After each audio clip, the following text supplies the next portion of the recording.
नमस्कार दोस्तों, स्वागत है आपका अपने चैनल हिंदू पर टीवी पर। दोस्तों, आज मैं आपको श्रावण महात्म्य का 17वां अध्याय सुनाने जा रही हूँ।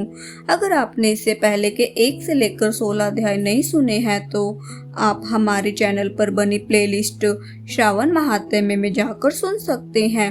वीडियो को शुरू करने से पहले वीडियो को लाइक करें और चैनल को सब्सक्राइब करें। श्रावण महात्म्य का 17वां अध्याय, पवित्रारोपण। भगवान शंकर ने संत कुमार से कहा, हे देवेश, मैंने तुम्हें अभी श्रावण शुक्ल सप्तमी का व्रत बताया। अब मैं तुम्हें श्रावण शुक्ल अष्टमी के विषय में बताता हूँ।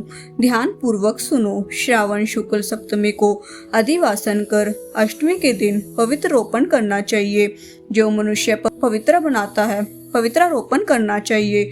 जो मनुष्य पवित्र बनवाता है उसका फल कहता हूँ। पवित्र बनवाने वाला यज्ञ, व्रत, दान तथा सब तीर्थाभिषेचन का फल प्राप्त कर लेता है, क्योंकि सर्वगता शिवा सब में निवास करती है। अतः उसे न आदि व्याधि दुख पीड़ा होती है, न शत्रु का भय रहता है। उसे कोई ग्रह भी पीड़ा नहीं पहुंचा सकता।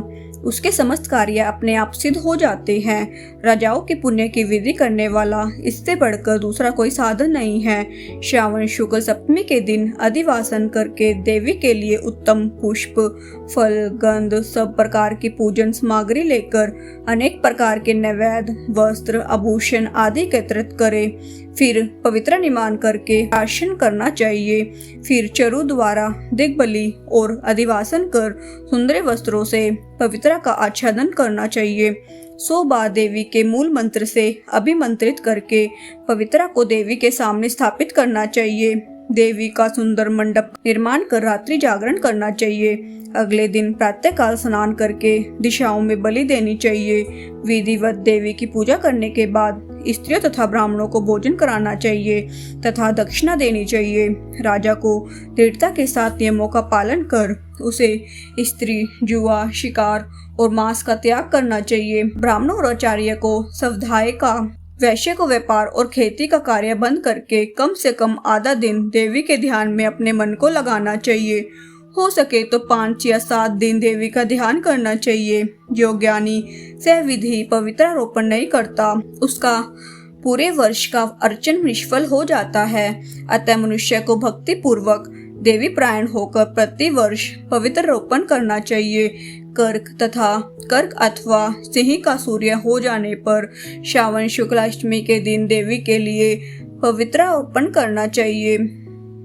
इसे नित्य क्रम समझकर करना चाहिए। संत कुमार ने कहा, हे देवादिदेव महादेव, आपने जो पवित्रारोपण बताया है उसके निर्माण की विधि ठीक तरह से मुझे समझाइए। भगवान महादेव बोले, हे संत कुमार, रेशमी वस्त्र, कुश या कान से निर्मित या ब्राह्मणी द्वारा रुई से बना सूत होना चाहिए। सूतों को 3 गुना कर पुनः त्रिगुणित करने पर उनकी संख्या 360 होनी चाहिए। 360 सूतों का उत्तम, 270 को मध्यम और 180 सूतों का निष्कृष्ट कहा है। 100 ग्रंथि का उत्तम, 50 ग्रंथि का मध्यम तथा 16 ग्रंथि का पवित्र कनिष्ठ होता है।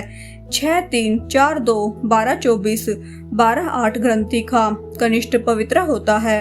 देवी प्रतिमा की नाभि तक सीमित पवित्र कनिष्ठ, जांघ तक मध्यम, जानू तक की पवित्र उत्तम मानी जाती है। इस पवित्रा की सब गांठों को केसर से रंगना चाहिए तथा सर्वतोभद्र वेदी पर देवी का पूजन करके देवी के समक्ष कलश या बास पात्र पर पवित्रा को रखे। तीनों सूतों में ब्रह्मा, विष्णु और शंकर का आह्वान करना चाहिए। 9 सूतों में ओमकार, सोम, वृहणी, नाग, रवि, ईश और विश्वदेव का आह्वान करना चाहिए। हे संत कुमार, अब मैं तुम्हें ग्रंथियों में देवों की स्थापना की विधि बताता हूँ। क्रिया, पौरुषी, वीरा, विद्या, अपराजिता, मनोन्मयी, जय, भद्रा, मुक्ति और ईशा नामों के आदि में प्रणव लगाकर ग्रंथि संख्या के अनुसार आवृत्ति करके आवाहन और चंदन से पूजा करनी चाहिए।